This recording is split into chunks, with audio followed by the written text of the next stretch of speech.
Hello and welcome to my YouTube channel. In this video, we will see how to fix your device is offline error in Windows 11. So let's get started. So when these conditions are true, then your device is offline error occurs. You are signed into a Windows 11 with a Microsoft account, and then you go to your Microsoft account online and changed its password. And then when you come back to the Windows 11 device and try to log in with the new password, then you get this error. Your device is offline. So here to illustrate the error, I'm currently on a Windows 11 system. And when I try to enter the new password, since I have changed the password for my Microsoft account, you can see that here we have your device is offline. Please sign in with the last password used on this device error. And there is a OK button. I can click on it. And here I have the sign in options.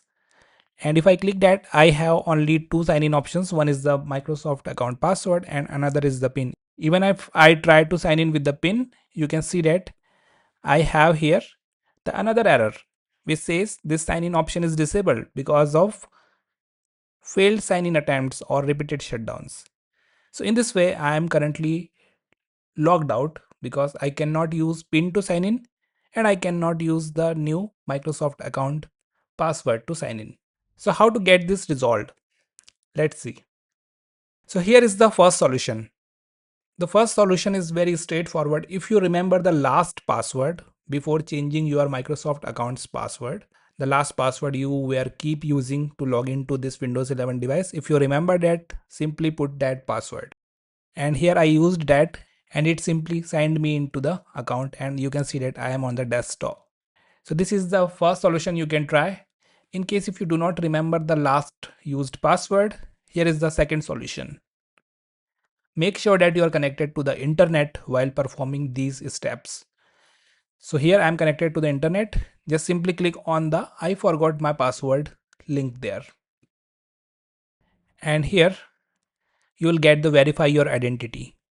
Now select a relevant option to get the security code for your Microsoft account. In this example, I used email option to get the security code. So here I'll just type in the email and click on get code.